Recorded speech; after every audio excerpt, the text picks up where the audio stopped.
Come She here. told me she shouldn't let me I in, love you. but her hand lingered on my sleeve just long enough to make me believe she wanted to. I don't know what I was expecting when I knocked on her door that evening. Maybe just a smile, a quick hello, the usual polite wave across the fence that we'd shared for months. But the moment the door opened, I forgot the rain dripping from my hair, the chill settling into my jacket, because there she was. She was older than me by at least 20 years, mid-40s, maybe more, though I never asked. Her hair was pulled up like she'd been working around the house, a few strands falling loose across her cheek. She wore a soft sweater, sleeves pushed to her elbows. Nothing extraordinary, and yet I couldn't look away. "God, you're soaked," she said, stepping aside before I even asked. Her voice was half concern, half something else I couldn't place. "Come inside. You'll get sick standing there." I hesitated. Maybe it was pride, maybe nerves. But then her hand brushed my sleeve, guiding me in. Just that small touch, and suddenly the warmth of her living room felt dangerous. The house smelled faintly of coffee, of something baked earlier in the day. There were books stacked unevenly on the side table, a blanket half folded on the couch.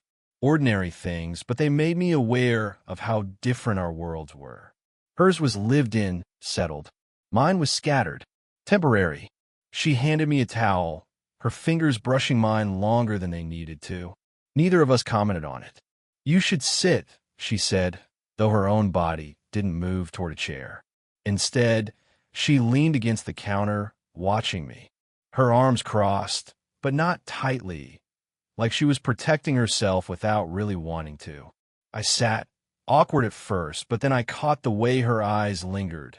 Not on my face exactly, but somewhere just above my collarbone, then back to my eyes as if nothing had happened. The silence stretched. I should have filled it, but my throat felt too tight. I managed, finally. "I didn't mean to bother you."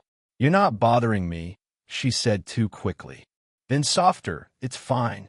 Her words contradicted the way she bit her lip, the way she shifted slightly as though unsure if she wanted me closer or further away. I nodded, but I didn't get up. I couldn't. Something in the room held me there, the same way the scent of rain lingers on skin long after you've come in from the storm. She looked at me for a long time before speaking again. "I shouldn't be doing this," she murmured, almost to herself. But she didn't step away. She didn't open the door or create space. Instead, she stayed right there, close enough for me to see the faint line at the corner of her mouth when she pressed it shut. I swallowed hard. "Doing what?" Her eyes flicked to mine, then away. "Letting you stay." And for a moment, neither of us moved. The clock ticked on the wall. The rain tapped against the window. My heart thudded in a way that had nothing to do with being cold. She should have ended it. Send me home. Drawn the line. But she didn't. And maybe I should have said something light, something easy to break the tension. Instead, I just stared at her like she was the only thing in the room that mattered. Her phone buzzed suddenly on the counter, the screen lighting up with a name I couldn't read. She didn't pick it up. She didn't even glance at it. Her attention stayed on me. The towel in my lap slipped from my hands. The air between us grew heavier. She whispered again, softer this time, almost like a confession. I shouldn't be doing this, but when I shifted forward, when I didn't hide the way I was drawn to her, she didn't step away either. She still hadn't moved from where she leaned against the counter, arms folded like a shield that wasn't really working. The phone on the counter buzzed again, then went silent. I didn't ask about it, though I wanted to. Instead, I asked the safer thing. "You ever get tired of the rain here?" Her laugh was soft, tired. I used to love it. Reminded me of being young, of things I thought would last forever. She trailed off, then shook her head. "Now it just makes me think of things that washed away." I didn't know what to say to that, but I watched her carefully. She wasn't the type to hand over pieces of herself easily. When she did, you felt the weight of them. I'd heard whispers from neighbors. A divorce a few years back. A husband who left quietly and quickly. No scandal, just absence. I hadn't asked her, wasn't my place, but tonight, in the soft light of her kitchen, I could see that absence had carved out its own space in her. She looked at me suddenly, Maybe sensing my silence had turned heavier. You're too young to sit around with someone like me. Don't you have friends, places to be? Maybe, I said, though the truth was I wanted to be nowhere else. But not like this. That earned me a look, half warning, half something else. She pressed her lips together, glanced away. You don't know what you're saying. Edo. My voice cracked a little, but I didn't back down. I mean, you think I don't notice? The way you look at me sometimes, like you're trying not to? She stiffened, caught. For a second, I regretted it. Then she sighed, dropping her arms to her sides. You shouldn't say things like that. Why not? Her answer came quieter, rougher. Because I might want to hear them. That silence after, God, it stretched. She moved then, busying herself with the kettle on the stove, though neither of us really wanted tea. Her hand shook faintly as she poured water, the smallest tremor. I watched, memorizing every detail, the slope of her shoulders, the way she wouldn't meet my eyes. I thought about the first time we'd spoken beyond pleasantries. She'd asked me to carry groceries up her steps, thanked me twice like she wasn't used to anyone staying long enough to help.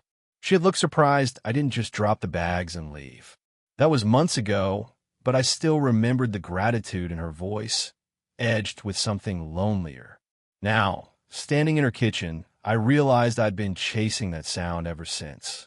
She slid a mug across the counter, finally daring to look at me again.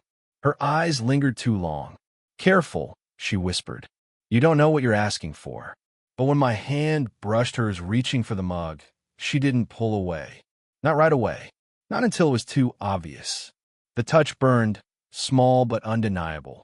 Neither of us said a word, but in that quiet, I knew. The line between us wasn't holding.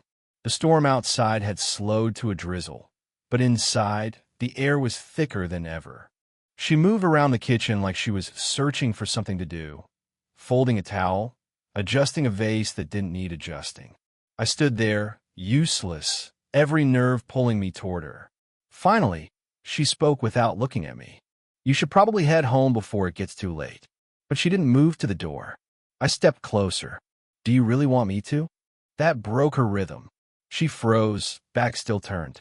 When she faced me, her eyes carried both warning and something far softer.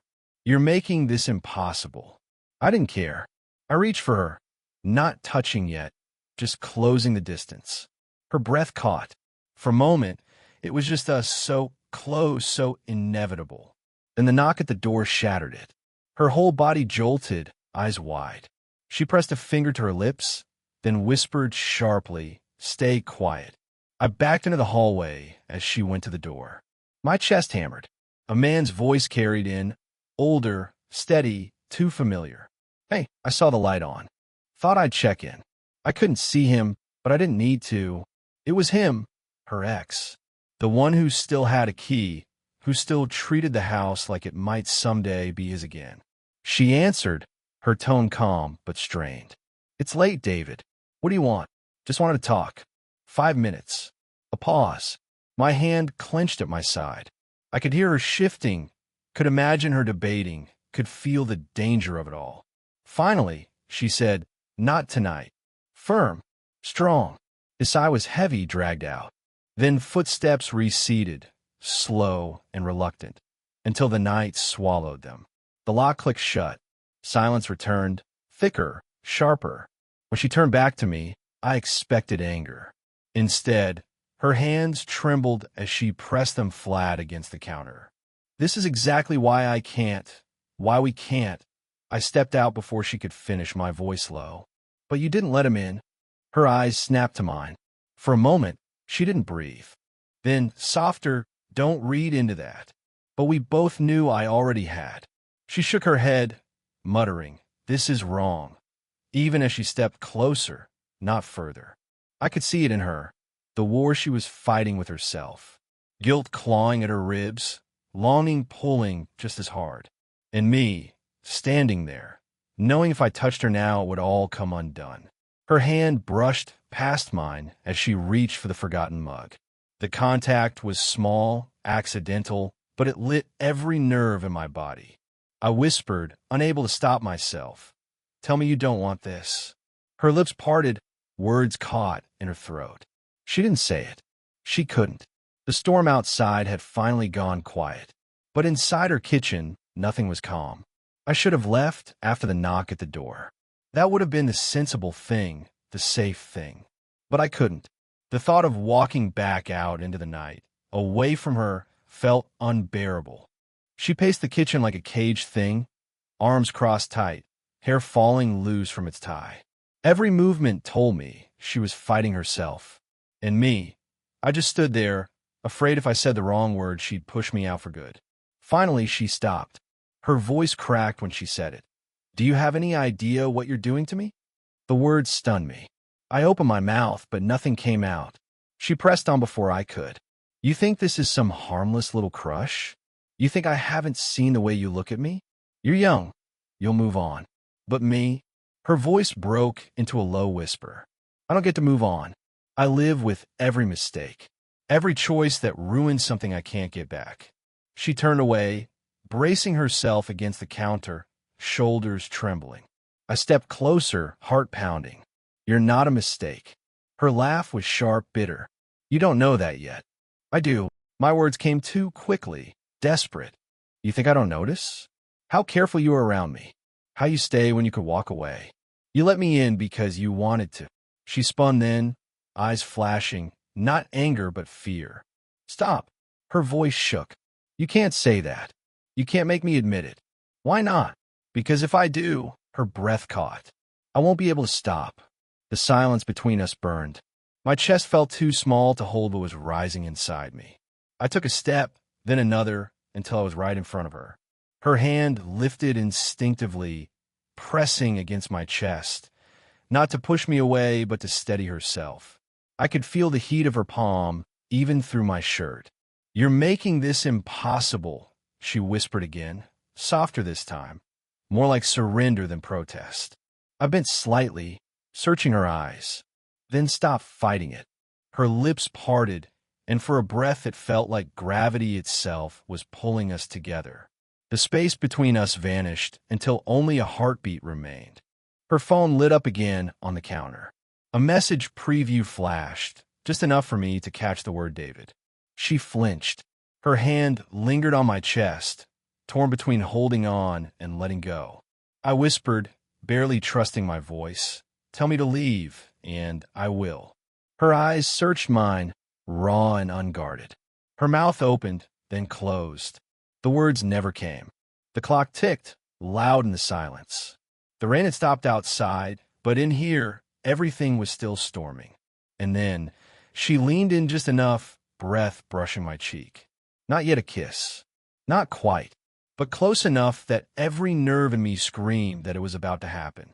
Her breath was still warm against my cheek when the sound broke it, sharp, metallic. A key turning in the front door. She froze, eyes widening in horror. Her hand dropped from my chest, and in that instant, all the air we'd been holding collapsed. "Go," she hissed, her voice barely more than a breath. But it was too late. The door creaked open. Heavy footsteps, a voice that made her shoulders lock. Claire, not her ex-worse. It was her son. I went cold, every nerve screaming.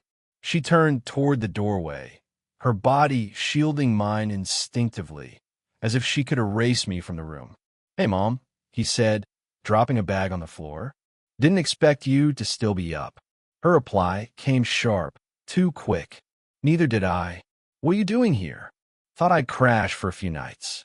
My place is being fumigated." His tone was casual, but his eyes, brown like hers, scanned the room. And then they caught me, standing too still, too close. Recognition flickered. Suspicion followed.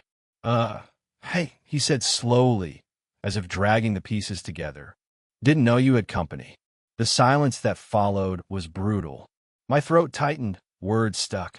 She spoke instead, tone flat, rehearsed. "You just stopped by. Needed to borrow something." It sounded weak even to me. Her son nodded, but his eyes lingered too long on mine, then on her. He didn't press. Not yet. He just said, "Right. Well, don't let me interrupt," and disappeared down the hall. The sound of his bedroom door closing landed like a gavel. Claire sank against the counter, her breath shuddering out. This is exactly what I was afraid of. I moved closer, keeping my voice low. He doesn't know anything. He's not stupid, she snapped, then softened immediately. God, what were we thinking? The guilt in her face was unbearable. Not because I didn't feel it too, but because it twisted everything I just started to believe. That maybe, somehow this could work. I wanted to reach for her, to anchor her. But she stepped back, wrapping her arms around herself like armor. This can't happen. Not with him here. Not with anyone finding out. The words cut deeper than I expected. So what? You want me to just walk away? Her eyes glistened, but she didn't answer.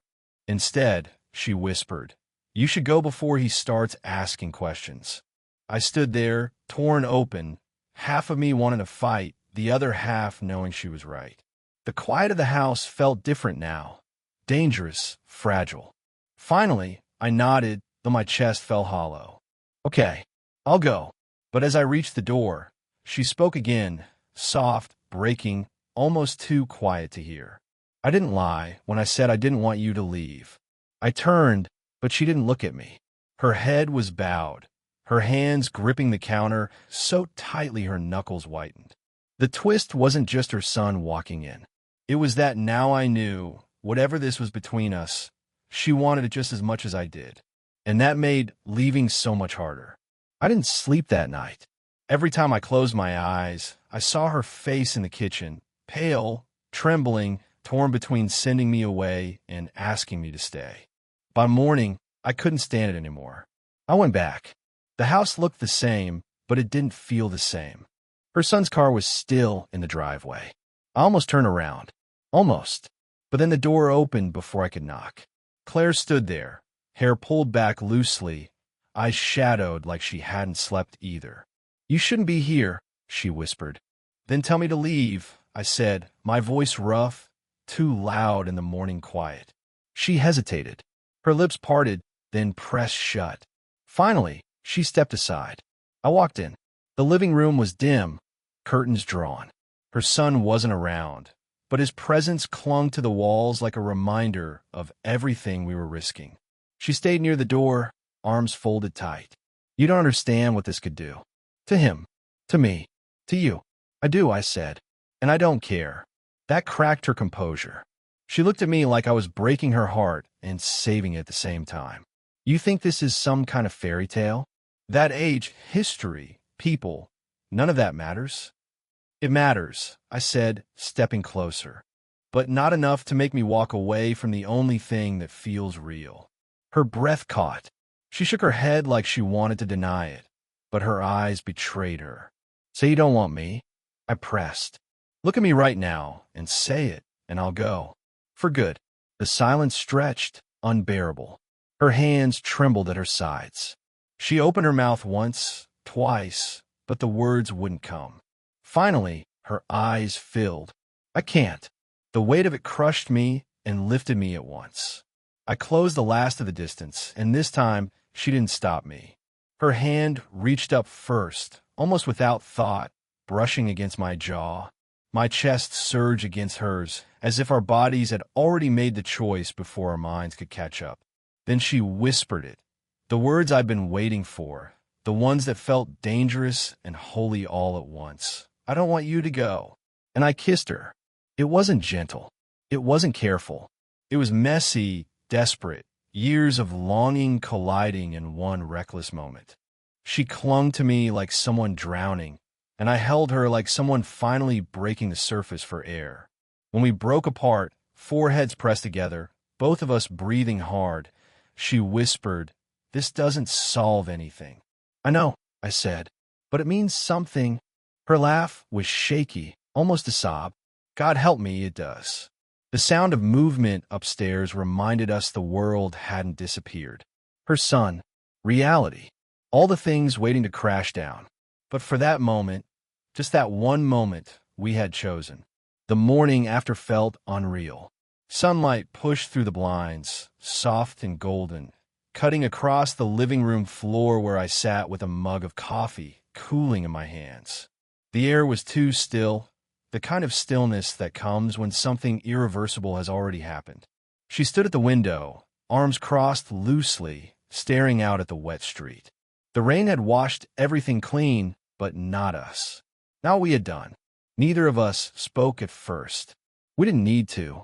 The silence was heavy enough, filled with all the things we couldn't take back. Finally, she turned. Her hair fell over her shoulders, messy in a way I hadn't seen before. Her eyes were red-rimmed, but steady.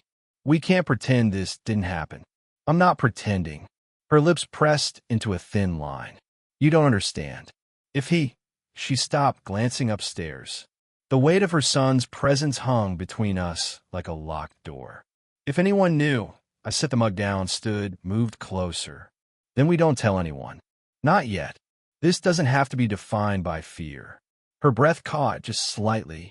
She searched my face, as though looking for the weakness, the part of me that might back down. But I didn't. I couldn't. You're young, she whispered, echoing the same argument she'd tried before. You'll wake up one day and realize this was all a mistake. And me, I'll be the mistake. I shook my head. You're not a mistake. You're the only part that feels real. Something in her cracked then. Not a full collapse, but a quiet surrender. She leaned against the counter, covering her face with her hands. When she finally dropped them, there were tears on her cheeks. I don't know how to do this, she admitted. Not with him here. Not with the past behind me. And the future so uncertain.